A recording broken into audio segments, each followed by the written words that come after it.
Bonjour à tous. Afin de se faciliter le travail, dans la capsule, nous allons développer une formule pour calculer la dérivée de la fonction f de x qui est de la forme x à la n avec un n dans les naturels. La formule que nous allons développer aujourd'hui pourrait aussi s'appliquer dans le cas où la puissance de x est réelle, mais la preuve qu'on va présenter dans la capsule va s'appliquer seulement dans le cas où l'exposant est naturel. Afin de pouvoir travailler, je vais rappeler la définition de la dérivée. Donc la dérivée, on écrit ça, f' de a, c'est le résultat de la limite f de x moins f de a sur x moins a lorsque cette limite existe. Donc c'est la définition de dérivée que je vais utiliser tout au long de la capsule. Donc pour commencer, je vais illustrer le fonctionnement du mécanisme en place avec la fonction f de x qui est égale à x cube. Donc je vais calculer une formule générale pour la dérivée dans le cas de cette fonction. Donc ici, je vous le rappelle, le but du jeu, c'est de calculer la limite quand x tend vers a de f de x moins f de a sur x moins a. Dans ce cas-ci, ça revient à calculer la limite quand x tend vers a de x au cube moins a au cube sur x moins a. Ce qu'on remarque ici, c'est qu'on a une forme 0 sur 0.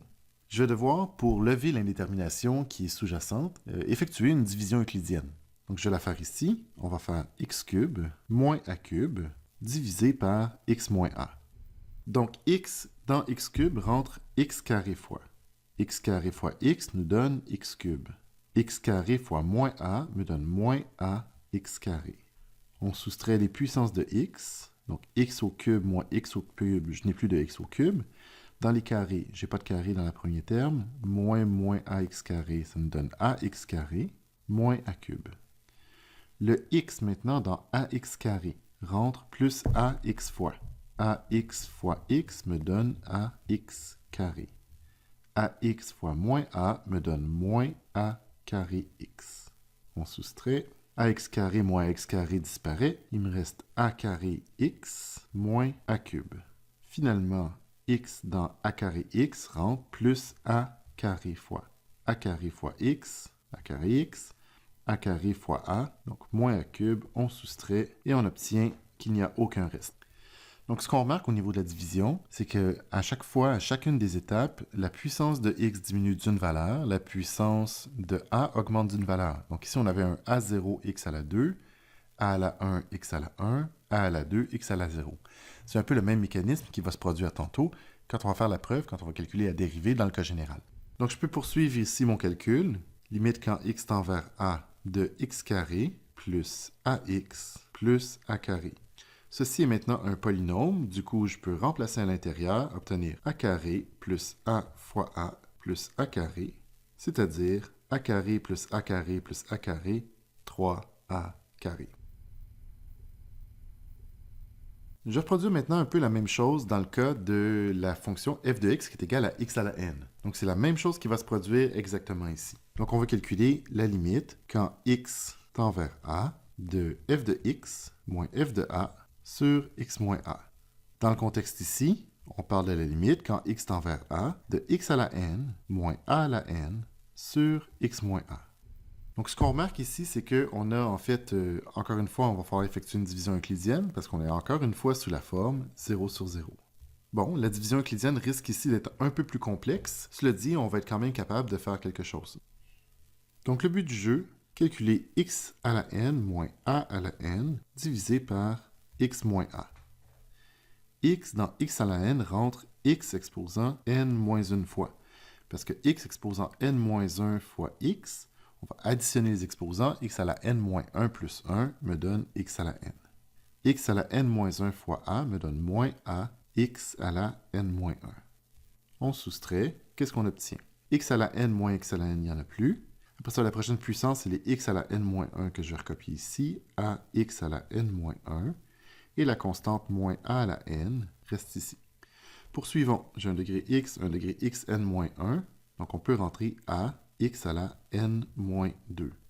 X à la n-2 fois x à la 1 me donne donc a x à la n-1.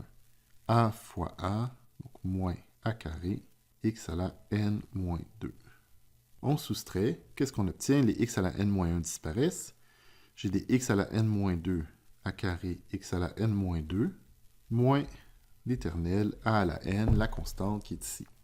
Donc, ce qu'on remarque, c'est qu'on a eu le même processus qui s'est produit ici jusqu'à date.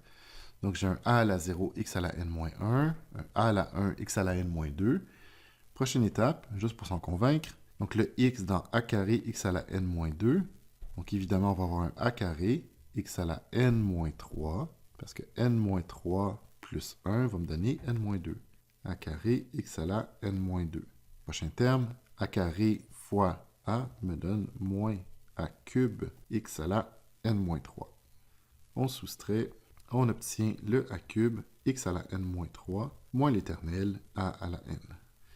Donc, on va continuer le processus jusqu'à temps que ça s'arrête.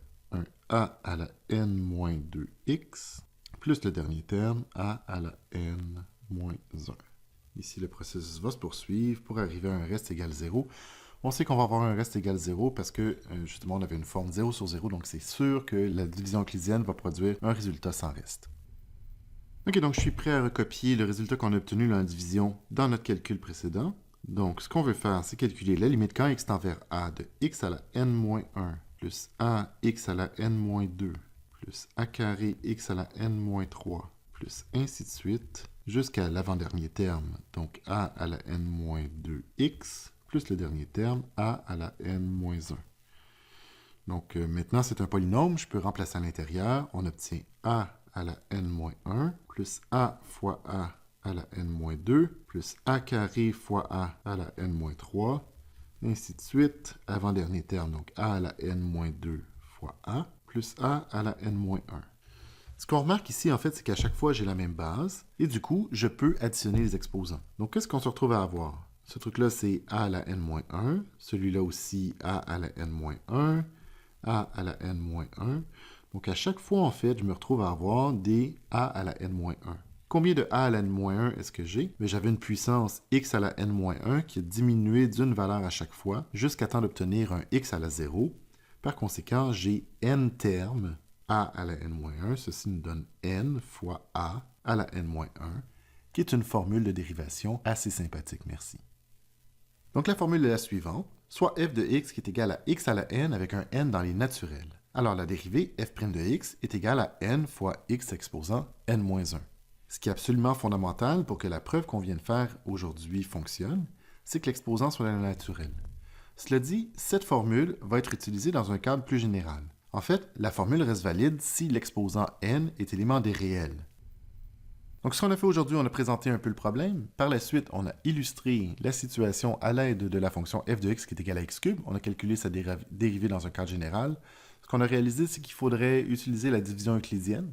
Par la suite, ce qu'on a fait, c'est qu'on a fait une preuve formelle pour la forme x à la n avec un n naturel en faisant une division euclidienne générale. On a obtenu une formule assez sympathique qu'on a réénoncée par la suite dans un énoncé de règle de dérivation. Merci pour l'écoute.